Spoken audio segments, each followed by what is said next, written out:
day, everyone. We are now live at the Channel 5. We, as your reporter, we're going to share an important news for today.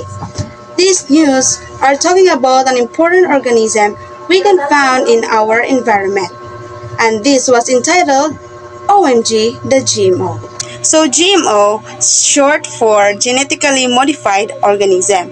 It is a plant, microbes, or even animals which one or more changes had been happened, and it is typically used certain high-tech genetic engineering that will attempt to alter the characteristic of a certain organism.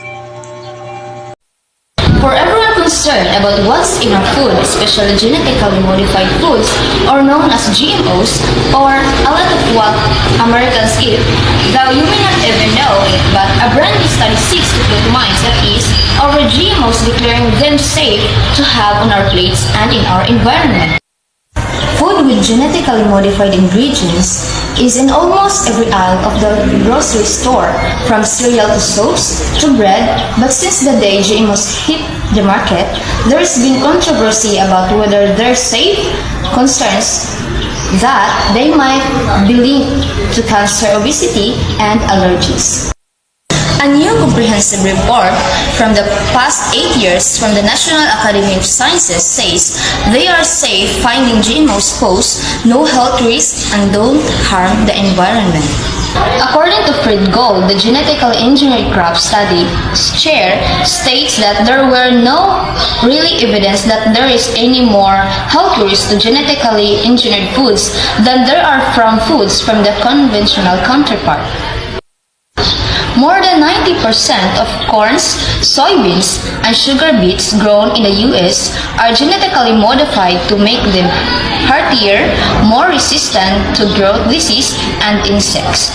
Today's report calls for more transparency in the way foods with GMOs is marketed, with some calling for labels on all products with GMOs. Now the GMO! Oh no, GMO! 2 million people in 436 cities in 52 countries. Their protest 100% focused on genetically modified organisms, or GMOs. Those are plants, bacteria, and animals whose genetic makeup has been scientifically altered. That's how organizers labeled the March Against Monsanto protest that took place this weekend. Some opponents of these GMOs want them banned. Others say foods whose DNA has been changed need at least to be labeled. Over a decade ago, millions of Americans protested the use of genetically modified organisms, or GMOs, in the food industry. Driven by concerns about potential health risks, environmental impacts, and corporate control over agriculture, protesters fears that GMOs might cause allergies or long-term health issues and harm ecosystems through monoculture farming and cross-pollination. They also criticize corporations like Monsanto for prioritizing profit over public welfare. Although scientific consensus, supported by organizations like WHO and AMA, affirms the safety of GMOs, the protest highlighted a significant public distrust of biotechnology and a demand for greater transparency in food production. This protest had a lasting impact, leading to the 2016 National Bioengineered Food Disclosure Standards, which mandated GMO labeling and spurring the rise of organic and non-GMO products. While GMOs have proven benefits such as increasing crop yields and addressing agricultural challenges, the protests underscore ethical concerns about corporate control and the need of sustainable food systems.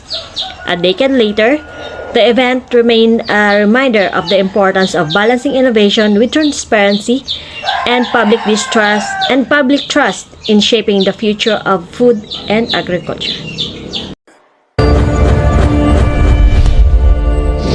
Mga patatas na kasing laki ng basketball, mga mais na singhaba ng batuta, mga butil ng bigas na doble ang laki.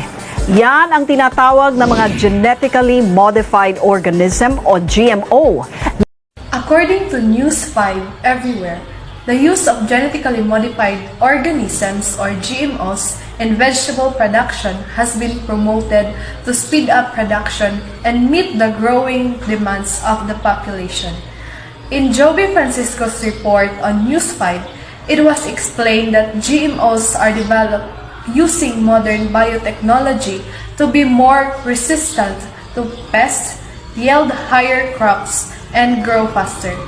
The Food and Drug Administration, or FDA, has already approved the safety of GMOs in the Philippines, meaning they are considered safe to eat based on conducted studies. However, some groups have expressed opposition. According to them, GMOs potentially pose risks to health and the environment, especially in the long term.